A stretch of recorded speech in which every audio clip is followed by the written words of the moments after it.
문의 분석이 있습니다. 자, 이렇게 되면 어쨌든 다 끝난 것 같아요. 이제 국회 측에서는 이제 민주헌정 질서 회복과 네. 그다음에 뭐 정청래 의원 같은 경우 법사위원장인데 울먹울먹하기도 하고 그리고 또 되게 유명해진 장순욱 변호사 같은 맞아요. 경우에는 네. 노래 가사도 인용을 하면서 했고 그다음에 또 국회 측 대리인 가운데 어떤 변호사는 그 혹시라도 아이가 아들이, 예, 계엄군이 되지 않았을까 뭐 이제 이런 얘기들을 했었는데 두 분은 국회 측 대리인단의 변론 가운데 가장 인상적인 대목 어떤 거였습니까? 그러니까 쉽게 해서 피로 찍어 만든 민주주의를 이제 말살하려고 했다라는 취지의 그런 정청래 그 의장의 법사위원장의 그 증언 같은 경우에도 굉장히 나름대로 울림이 있었다고 판단을 하고 있는 것이고 그 장순을 변호사 같은 경우에는 모든 게 제자리로 돌아간다는 노래 가사를 네. 얘기한 거잖아요. 결국은 우리가 일상 회복을 하고 뭔가 새로운 삶을 살기 위해서는 지금의 혼란을 빠르게 피해야 된다. 그게 광장의 네. 가장 중요한 목소리예요. 그렇죠. 네. 예, 4월 되면 야구 보러 가야 되는데 이것 때문에 야구 못 볼 수 있다. 곧 있으면 예. 이제 개막을 하거든요. 그렇기 그래요? 때문에 네. 적어도 이제 그 전에는 끝내줘야 된다. 우리 네. 일상을 회복하고 우리가 뭔가 정상적인 삶의 궤도로 돌아가기 위해서는 그런 부분에 대한 강조들이 평범해 보이지만 우리 일상의 소중함을 다시 한번 일깨워 준 것 같아가지고 대리인단의 증언 중에서는 그런 부분이 논의 들어왔습니다. 네. 김은지 기자님은 저는 빠른 파면과 8대 0을 강조하는 이야기 그 자체라고 생각하는데요. 정말 더 이상 윤석열 대통령의 이런 궤변은 듣고 싶지 않다. 네. 그렇기 때문에 빠른 파면이 정말 중요하다고 생각을 하고요. 네. 그리고는 8대 0 소수 의견 단 하나도 없이 결정해달라고 하는 그 이야기를 헌법재판소가 좀 귀 기울여 드려야 된다고 그러니까요. 생각합니다. 예, 물론 그 김계리 변호사 같은 분은 대몽됐다 그러죠. 네. 예, 저 깜짝 놀랐어요. 갑자기 간증을 그렇게 하는 경우가 있는가? 사실 그게 정말 자폭인 게 네. 계몽용 뭐 이런 이야기로 좀 약간 웃음거리가 되지 않았습니까? 네. 지금 이것이 계엄령이 아니라 계몽령이라고 하는 식의 주장이 말장난도 아니고 네. 그 포고령의 어떤 위헌성과 위법성에 대한 이야기들을 그렇게 가릴 수가 없는 이야기들인데요. 그걸 스스로 들고 나와가지고 그날 그렇게 계몽이 됐다라고 하는 그러니까 우리 이야기가 김계리 변호사에게는 우리 네. 그 윤석열 대통령이 장자크 성렬 좀 되는 것 같아요. 계몽주의 철학자 아닙니까 보니까. 네. 아니 그러니까 진짜 뭐 들어보면 들어볼수록 아 저분의 궤변을 다 어떻게 감당을 할 소냐라는 생각이 들 정도입니다. 어쨌든 이렇게 되면은 3월에 그 선고가 나는 거죠? 그 아마도 일정 표상으로 봤을 때는 지금 헌법재판관을 지냈던 분들이나 아니면 이렇게 헌법학자들이 얘기하는 거는 빠르면은 다음 주 목금 중 늦어도 그 다음 주 목금 중에는 선고가 있지 않겠느냐 얘기하는 것이고 다음 주 다음 주 목금. 뭐 그렇게 진짜 빠르다. 그렇게 예. 얘기하는 분들도 있더라고요. 네. 사실 쟁점이 많진 않아요. 왜냐하면은 네. 과거에 이제 박근혜 전 대통령 때랑 비교하는 건데 통상적으로 헌재에서 결정문을 쓰고 선고하는 절차라는 게 평일을 맞추는 게 중요합니다. 네, 그러니까 네. 쟁점별로 그게 5가지 쟁점이잖아요. 그러니까 쉽게 얘기해서 이게 헌법에 위배되지 않는 계엄 선포였는지 포고령의 내용이 정당한 것인지 국회 선관위에 들어간 게 정당했는지 네. 체포 지시가 적법했는지 위헌적이지 않은지 5가지인데 5가지 쟁점에 대한 평의를 중간중간에 해왔다는 거예요. 그러니까 박근혜 전 대통령 때는 모든 절차를 마치고 나서 건건히 평의를 했기 때문에 그게 상대적으로 기간이 2주 정도 걸렸던 것 같은데 네. 이번 같은 경우에는 주마다 평의를 했기 때문에 어느 정도 재판관들이 쟁점별로 입장 정리가 돼 있을 것이고 거기에 대한 평결 절차가 남은 겁니다. 뭐냐면 네네. 평결이라는 것은 일종의 다수결 같은 거예요. 이게 만장일치인지 소수 의견이 존재하는지를 적는 과정인데 네네. 평결 절차가 남아 있고 그렇게 되면 결정문 같은 경우에는 연구관들 같은 경우에 이게 만장일치 인용일 됐을 경우 파면이 됐을 경우 소수 의견이 있을 경우를 미리 써놓습니다. 예. 보통 그 법원 같은 경우에 다 판결문 유무죄 써놓거든요. 그런 것들이 써놓기 때문에 그런 대안들을 읽고 재판관들이 최종적으로 결정하는 절차만 남았기 때문에 네. 생각보다 오랜 시일이 걸리지 않을 것이라는 게 법조계의 관측이라는 점을 소개해드립니다. 네. 그 윤석열 대통령이 스스로 소수 의견을 없애버렸다라고 하는 평가도 나오고 있는 상황인데요. 네. 그러니까 재판하는 데 있어서 가장 최악이 뭐냐면 재판관, 그러니까 판사를 공격하는 태도이거든요. 근데 네네. 지금 윤석열 대통령의 변호사들이 재판관을 정말 열심히 공격을 하고 그리고 때에 따라서 인신모독 비슷한 이야기들도 하지 않았습니까? 네네. 이제 그러면서 어떤 스스로의 소수 의견의 자리를 없애버렸다라고 하는 평가라는 법조계 인사들이 있는데요. 그러다 보니까 소수 의견 자리가 설 데가 없으면 점점 더 시간이 좀 빠르게 나올 수도 있을 이거 거라는 다시 한번 상황이 말씀드리면 있습니다. 정확하게 숫자로 말씀드리면은 노무현 전 대통령 탄핵 심판 때는 그 변론 종결 이후에 14일 만에 결정이 내려졌고 네. 박근혜 전 대통령 때는 11일 만에 내려졌다는 네. 겁니다. 그렇게 이제 생각을 해보면 대충 2주 안에 나온다는 것이고 그럼 노무현 전 대통령 때는 왜 더 길게 걸렸냐? 네. 사실은 탄핵이 기각되지 않았습니까? 네. 의문을 가질 수가 있는데 당시에는 소수 의견이 존재했어요. 그래서 소수 의견을 결정문에 공개하느냐 마느냐를 두고선 재판관들의 의견이 엇갈렸다고 합니다. 그렇기 때문에 그에 비교해 보면 지금 상황이라는 것은 대체로 많은 관측이 쟁점별로 재판관들의 이견이 없다. 네. 만장일치로 아마도 인용 가능성이 높다고 판단하는 형국이기 때문에 박근혜 때가 11일 걸렸다고 하지 않았습니까? 네네. 평의도 이미 돼 있다고 하지 않았습니까? 그렇기 때문에 이르면 다음 주 선고설도 나오는 것입니다. 네. 근데 아무리 늦어도 14일이니까 그러니까 3주 이렇게 잡히지는 않을 것이다. 예. 네. 그러면 늦어도 3월 이제 첫 초중순? 주, 예. 네. 첫 주나 둘째 주에는 예. 이제 결론이 나오게 될 건데 초반에 정영식 재판관이 상당히 질문을 많이 하다가 후반으로 갈수록 오히려 김형두 재판관이 제일 질문을 또 많이 했고 그리고 그 문영배 재판관의 아주 칼 같은 진행 이런 걸로 상당히 속도감 있게 진행이 되었다라는 네. 평가도 나오는 것 같습니다. 네. 그러면 대선이네요. 그렇죠. 60일 안에 치러져야 되니까요. 예. 그런데 그 전에 우리가 꼭 짚어야 되는 게 최근에 계속 나오고 있는 게 있으니 바로 황금폰입니다. 명태균의 황금폰에 드디어 김건희 육성 나왔고요. 김영선이 그거 좀 해줘라라고 했던 그 민주당이 짤막하게 공개했던 그 내용의 풀 버전이 시사인 편집위원인 주진우 기자를 통해서 세상에 공개가 됐어요. 그렇습니다. 네. 황금폰은 주진우가 입수하였다. 네, 그 관련된 영상 일단 한번 보고 저희가 말씀 듣도록 하겠습니다.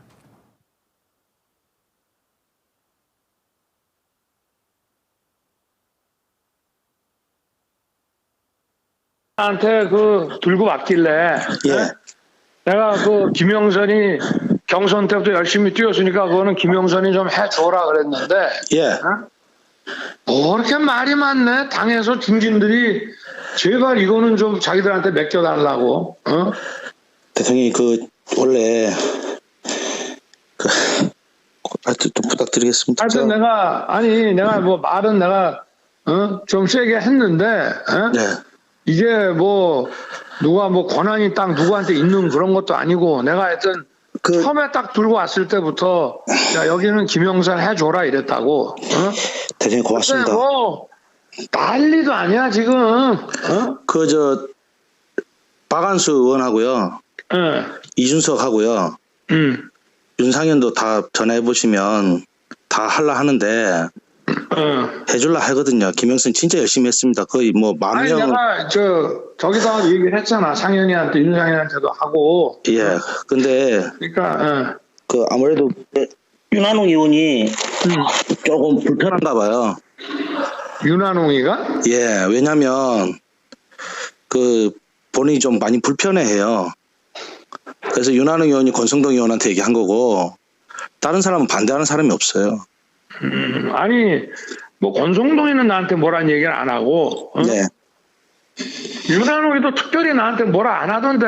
그 뒤로에서 다 뭐 당내에서 하여튼 뭐 그런 거 없습니다. 이거 가지고 뭐 김영선이 그냥 사순위원에다가 뭐 경선 때도 열심히 뛰었는데 좀 해주지 뭘 그러냐.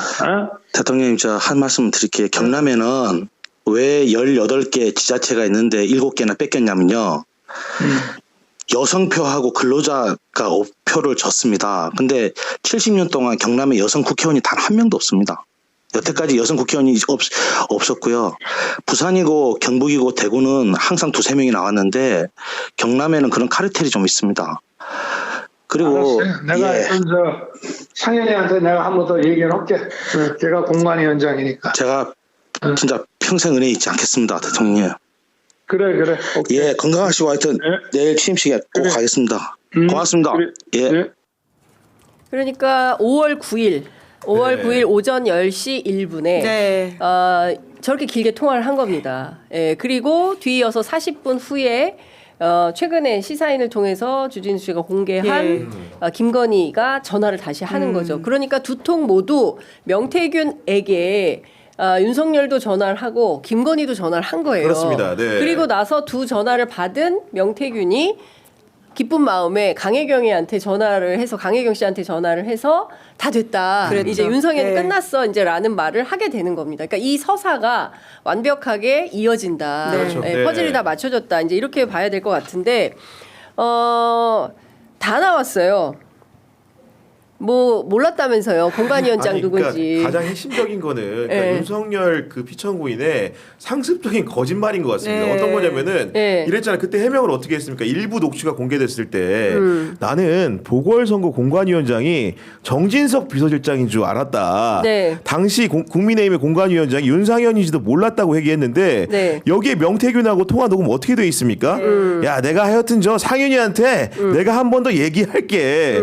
걔가 공관위원장이니까라고까지 나오는 데다가 그리고 어떤 식의 변소를 또 했었냐면 대통령실에서 취임식 전날에 수많은 사람들한테 걸려온 축하 전화라고 주장했는데 저 통화 녹음 원문에서 축하의 축자라도 나옵니까? 그러니까. 없는 얘기를 지어낸 것은 대통령실인 겁니다. 맞습니다. 예. 정말 참담합니다. 네. 그러니까 말씀해 주신 대로 입만 열면 거짓말을 하는 것 자체에 대해서 국민들은 진짜 이제는 경악할 수준이다. 그러니까 딱 안면몰수하고 자기가 불리하거나 문제가 될 것 같은 경우에는 딱 거짓말을 하고 아닌 척하고. 네. 근데 이게 다 이미 해놓은 녹음이 있으니 이걸 어떻게 주워 담을 수도 없고. 그렇지 아닌 않습니까? 척만이 아니라 사실을 말하는 사람들을 박해하지 않았습니까? 그렇습니다. 오히려 지금 수사권을 가지고 오히려 그 사람들을 어떤 식으로 협박하는 식으로 이제 검찰이 경우에 따라서는 뭐 명예훼손죄로 뭐 수사를 할 수도 있고 이런 식의 여러 가지 압박을 하면서 진실을 말하는 사람들을 계속 은폐하고 혹은 경우에 따라서는 정말 그 고난을 겪게 했다라고 하는 점에서도 네네. 윤석열 대통령의 거짓말은 단순히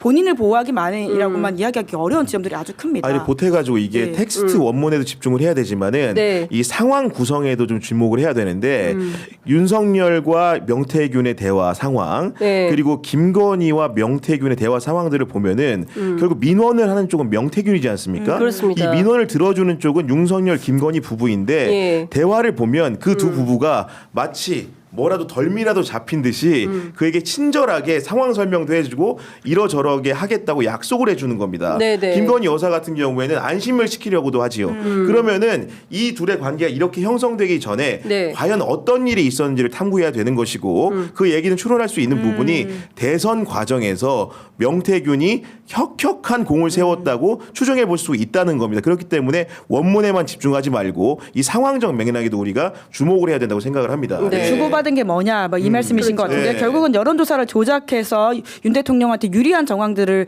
만들어줬다라고 하는 의심을 받고 있잖아요. 그러니까 단순히 주기만 하지 않았을 것이다. 그럼 뭘 받았냐라고 했을 경우에도 좀 우리가 집중해서 봐야 될 것이고요. 그리고 윤 대통령이 이제 민간인이 파면되고 나서 되고 나면 이 수사의 피의자가 당장 됩니다. 그렇습니다. 지금이야 대통령이기 때문에 외환죄와 내란죄만 수사받고 있는 것인데요. 이 사건으로 추가적으로 포토라인에 서야 되고 추가 기소가 돼야 될 상황이다. 이것도 우리가 핵심적으로 봐야 될 부분이라고 봅니다. 그렇죠. 그러니까 그 여기 관련자들이 너무 많아요. 윤상현 의원도 얼마나 많은 거짓말을 했습니까? 자기는 뭐 직접 어제만 하더라도 뭐 직접 그 연락을 받은 바 없다라고 잡아떼고 있지만 네. 여기도 휴대폰 압수수색해서 예, 확인해 봐야 이번에 되는 선거 내용이 끝날 때마다 바쁜데요. 원래 아니 그래도 예전에 쓰던 거 다 포렌식 해가지고 네. 확인을 해봐야 되는 겁니다. 비화폰도 문제라고 하는데 비화폰도 다 하면 포렌식이 된대요. 아니, 그리고 요새는 기술이 좋아가지고 우리 윤상현 의원이 네. 왜 이렇게 불철주야 우리 윤석열 지키기에 이렇게 혈안이 되었던가가 다시 그 한번 이유가 확인된 것 드러나, 같고 예. 지금도 보면 면회도 제일 열심히 가려고 하고 그리고 관저에 있을 때도 정말로 열심히 오가면서 그리고 기자들한테 방까지 만들어가지고 윤석열의 입장을 널리 전파하는 이유가 다 있었다. 이런 통화 녹음이 있었기 때문이었다. 그렇죠. 네. 예, 그러니까 이거를 감추고 싶었는데 하늘 아래 예, 가려지는 것은 없습니다. 다 드러나기 마련이고 진실은 예, 그 시간이 문제죠. 그렇습니다. 예, 그러니까 지금 어쨌든 5월 9일 날 이 맥락을 쭉 이어보면 여론조사 81회를 통해서 3억 5천만 원 실비 기준으로 네. 해서 3억 5천 정도의 비용을 치렀어야 되는데 그 비용 대신에 김영선을 해줘라라고 하는 거고 마치 이게 대가처럼, 네, 대가인 것이죠. 그렇게 지불을 하고 이게 사실상 뇌물에 해당하는 것이잖아요. 그럼요. 예. 뇌물수수에 해당하는 거고 그리고 나서 이게 결국에는 세비반띵으로 이어지는 거 아니겠습니까? 그러다가 이제 돈으로 분쟁이 생기는 거고 선관위 조사를 받게 네. 되는 거고 막 이게 이제 쭉 연결된 일련의 드라마 시나리오가 이제 완성되고 있다. 오늘 그 추가로 주진우 기자가 또 하나의 내용을 폭로한 것 같아요. 요새는 댓글창이 속보가 제일 빨라요. 빨라. 예. 네, 저희가 지금 그 실시간 방송 중이기 때문에 다른 방송에서 무슨 내용을 다루는지 알 수가 없는데 댓글을 보면 지금 다른 회사에서 무슨 방송을 하고 있는지가 확인이 좀 되는데 네. 조선일보 폐간 얘기가 있어요? 저도 이 부분은 좀 확인을 해봐야 될 것 같습니다. 네. 김준호 편집위원과 협업을 하고 있는 상황인데 매일매일 정신없이 아니, 아, 협업 직전에 알려주는구나. 아니, 요새는 네. 시사인이 뉴스의 중심이에요. 예, 굉장히 네. 보안을 철저하게 하고 있어가지고 아. 당일날 오픈되고 있다라는 사실을 말씀드리겠습니다. 그렇구나. 예. 그런데 이제 어제 주진우 기자가 뉴스공장에 출연해서 한 얘기는 이런 겁니다.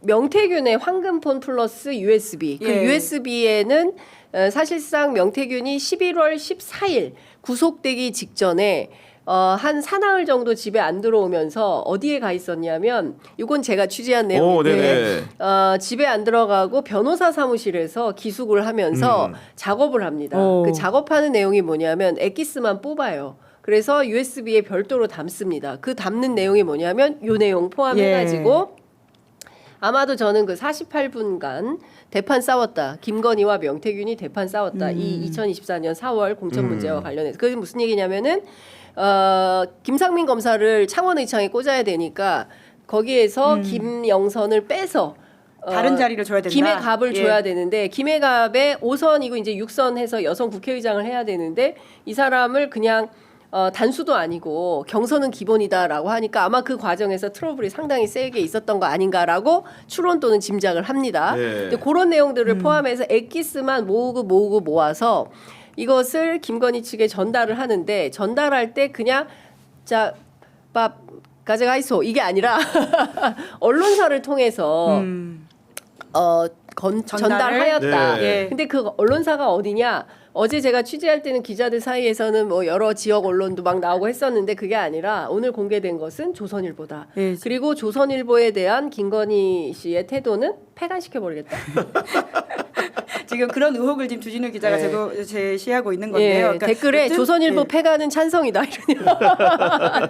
중간 통로로서 언론이 언론의 기능을 한 게 아니라 그러니까 일종의 메신저 역할을 해준 게 아니냐라고 하는 의심인 것이고요. 네. 만약에 그게 사실이라고 한다면 그것조차도 좀 부적절한데 근데 오히려 그런 역할을 한 언론사에 대해서 김건희 여사는 폐간해야 된다라는 네. 식의 또 불쾌한 감정을 드러냈다라고 하는 아니 근데 이게 전반적인 보면은 참 네. 의문의 일패 연속인데 네. 그 권성동 의원에 대한 언급도 있는 거잖아요. 김건희 여사 명태균 씨의 녹취를 보면은 결국은 우리 권성동이- 김영선 공천을 방해하는 세력이 누구인가를 그러니까. 둘이 면밀하게 이야기를 나누면서 네. 언급하는 게 권성동인데 네. 권성동 의원 지금 권성동 원내대표로 어떤 활약을 하고 있습니까? 그렇습니다. 국민의힘의 모든 걸 바쳐가지고 우리 네. 윤석열 각하를 구하기 위해서 열심히 노력 중인데 알고 보니 네. 글을 두고 이런 대화가 오고 갔다. 그러니까. 권성동 의문의 일패죠. 네. 조선일보 네. 조중동 중에서 정말 유일하게 네. 열심히 윤석열 각하의 고의를 위해서 뛰고 있었는데 네. 이런 패간 논의를 묘밑에 있었다. 또 의문의 일패를 당하는 겁니다. 제가 한 뎁스 더 들어가면 네. 어젯밤에 이제 추가 취재를 했어요. 네. 그럼 조선일보에 누구냐, 누가 가서 이 거간 노릇을 한 거냐, 뭐 이름은 밝히지 않겠습니다. 이제 그 간부급 기자이고 예. 여성입니다. 아. 네, 이 기자가 찾아왔어요. 명태균 씨를 찾아와서 그때만 하더라도 진보 언론이라든가 또 대한 매체들이 명태균의 황금폰 그리고 명태균 인터뷰를 치열하게 저를 포함해서 예. 뉴스토마토 저희 그다음에 뭐 주진우 기자 막 굉장히 세게 했지만 그때만 하더라도 레거시 미디어 특히 보수 언론들이 잘 다루지 않던 때인데 조선일보 암흑의 기자가 명태균 씨를 찾아옵니다. 오. 아, 네. 원래 일면식이 없던 사이였는데 없던 사이인데 예. 찾아와서 취재인지 인터뷰인지 뭔지 알 수 없는 대화를 하고 갑니다. 예. 야, 네. 근데 결론적 기사는 안 썼어요. 안 쓴 거고. 예, 기사는 안 쓴 거고 그런데 뭔가 명태균과 그 가족의 느낌은 용산과 연결되어 있나 보다라는 느낌을 받았다. 라는 겁니다. 예. 예, 그래서 아마도 이 사람을 통해서 전달을 한 걸로 보이고 명태균 씨는 이 전달을 통해서 본인의 문제를 해결하고 싶었던 것 같아요. 일종의 구명을 하고 그렇습니다. 싶다. 예, 구명을 하려고 했었는데 예. 그게 그게 아니라 11월 15일, 그 14일에서 15일 넘어가는 그 어간에 구속이 되고 그리고 12월 2일에서 3일 예, 기소가 됩니다. 명태균 씨가. 네, 그렇죠. 예, 네. 그리고 그 어간에 또 다른 사건이 발생을 하는데 요건 제가 다음 시간에 이 감질만 나게 끊어버리시면 아니 근데 왜냐하면 이게 정말 그 아주 이게 다양한 내용들이 막 이렇게 있는데 일단은 황금폰이나 뭔가 이 좀 저도 있어야 되는데 아직 예. 확보를 못해가지고 좀 상당히 괴로움이 많다라는 말씀을 좀 드리면서 중요한 것은 그 김건희 씨가 이번 이 사달에 핵심 주체인 것이다라는 것이고 더 이상 이제는 피할 길이 없습니다. 예. 예, 특검을 굳이 하지 않더라도 2단계에 이르러서 딱 보면 네. 이거는 명백하게 김건희 씨가 그 직함도 그 생략을 하지 않습니까? 아니, 그러니까요. 아니 뭐 네. 가만히 보니까 지금 그 저 방해하는 세력이 권성동이, 윤한홍이 이렇게 얘기를 하잖아요. 예? 아니 그리고 통상적으로 우리가 민원을 받는 사람 입장에서 갑의 지위에 있는 사람이면은 솔직히 좀 짜증도 내고 알았어요 이렇게 해야 맞는데 그 아픈 가운데 몸이 아프다고 하지 않습니까? 그 가운데서도 웃음까지 보여줍니다.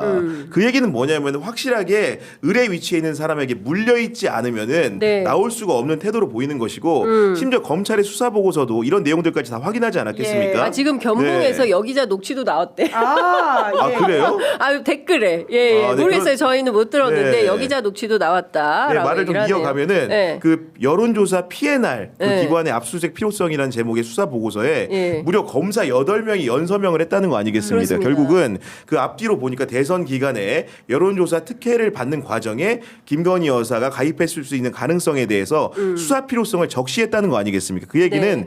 지금 당장 불러도 하나도 이상하지 않은 상황이라는 것을 논증하는 것이고 네. 제가 봤을 때 지금 여러분들이 대선 앞이기 때문에 이 수사가 제대로 굴러갈 수 있을 것이냐고 우려를 많이 하시는데 네. 다른 대선 후보 누구보다도 김건희 여사는 헌재에서 파면 결정이 내려지는 대로 검찰의 소환 통보와 네. 강제 수사를 받을 수밖에 없다고 보여집니다. 네. 사실 지금이라도 불러야죠. 윤 대통령 파면과 상관없이 김건희 여사는 사실 김건희 씨라고 우리가 부를 정도로 민간인이지 않습니까? 네. 그렇기 때문에 안 부를 이유가 없는 상황이기도 하고요. 그리고 공천 개입 관련해서 음성만 보더라도 순서가 명태균, 윤석열 그런 다음에 명태균, 김건희가 통화를 하는 것이거든요. 그러니까 최종 컨펌자인 것처럼 네. 마지막에 김건희 여사가 통화를 하는 모습도 결국은 이 상황에서 가장 최고 자리에 있는 게 아니냐라는 의심을 할 수밖에 없는 네, 것이죠. 적합한 비유일지 모르겠지만 통상적으로 이제 예를 들어서 어떤 청탁을 하는 사람이 을이 있으면은 네. 청탁을 받는 갑이 있잖아요.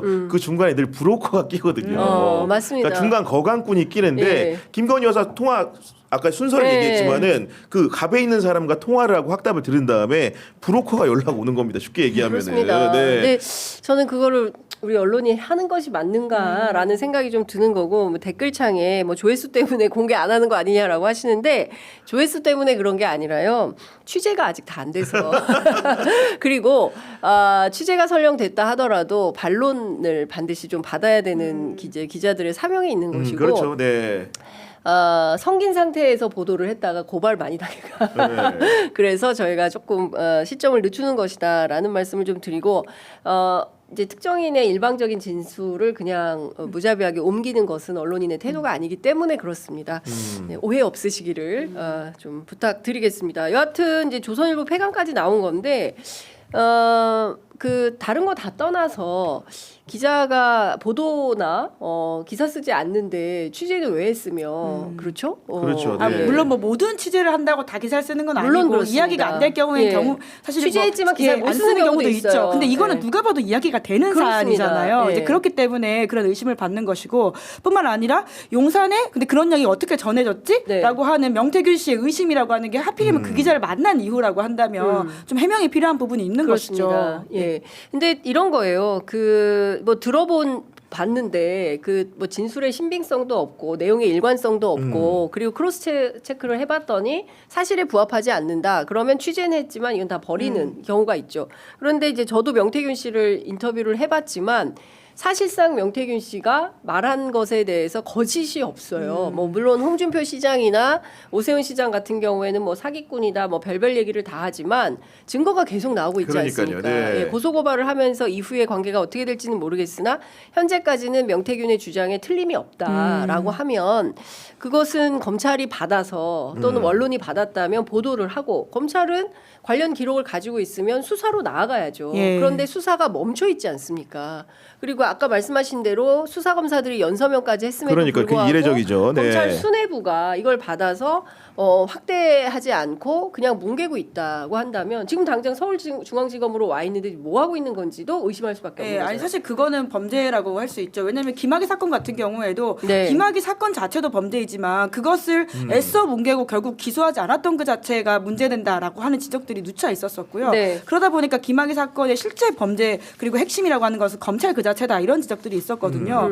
김건희 사건도 사실 마찬가지입니다. 이 사건에 김건희라고 하는 사람도 굉장히 중요한 피의자이겠지만 이걸 애써 무시하고 수사하지 않으려고 노력하는 그 자체는 네. 그것은 범죄이죠. 직권남용이지 않습니까? 그렇습니다. 그러니까 직무유기라고 할 수 있겠죠. 예, 그러니까 지금 김건희 씨와 관련된 의혹은 비단 이것뿐만이 아닙니다. 특히 그 내란과 관련해서 12월 2일과 12월 3일에 조태용 국정원장하고 무슨 내용으로 문자를 주고 받았는가 이제 이것도 굉장히 중요하게 열려야 하는 이제 진실의 한 테마인 것이지 않습니까? 네. 그리고 그 대통령 부인과 국정원장이 무슨 일로 그렇지 않습니까? 좀 이해가 안 되는 대목이죠. 그리고 비화폰도 김건희 씨가 갖고 있었다는 거잖아요. 그러니까 내란의 비화폰. 네. 네, 이거를 일종의 비화폰 네트워크를 사령관들, 뭐 노상원 씨, 뭐 이런 사람들이 갖고 있었는데 그거를 김건희도 갖고 있었다라고 한다면 이 비화폰 네트워크 안에서 무슨 일들이 어떻게 벌어졌는지에 대해서도 당장 수사가 진행이 돼야 되는 거예요. 굳이 특검을 하지 않더라도. 그럼요. 근데 그거 네. 하나도 네. 진행이 안 되는 거 아닙니까? 보수 언론 같은 경우에는 그 국정원장과 김건희 씨의 문자 내용에 대해서 일부 보도를 하기도 네. 했었는데 어떤 내용이냐고 했냐면은 아마도 본인들도 본 게 아니고 전원을 듣고 이제 전하는 것 같은데 그 연락처를 뭐 새로 바뀐 연락처를 전달했다. 요 정도로 사태를 축소하려고 하는 것 같은데 네. 서로 연락처를 바뀌었다고 알려줬다고 하더라도 그 앞에 뭐라고 하면서 연락처를 바꿨습니까? 여러 가지 문제시되는 부분들을 정리하기 위해서 본인이 연락처를 바꿨다고 했는데 바뀐 연락처를 국정원장이 알려줬다. 그게 또 뭐가 됩니까? 앞에 어떤 관계가 영부인과 국정원장이 형성돼 있는지를 더욱 의심케 하는 대목이라고 생각을 하고요. 그렇기 때문에 이 부분에 대해서는 그 비단 12월 2일에 주고받은 두 건의 메시지, 전달한 두 건의 메시지, 다음 날 회답이 있었던 한 건의 메시지뿐만이 아니고 기간을 넓혀서 네. 국정원장 취임한 이래 김건희 여사와 어떤 식의 소통이 있었는지를 명명백백하게 밝힐 필요가 있다고 생각합니다. 네. 그러니까요.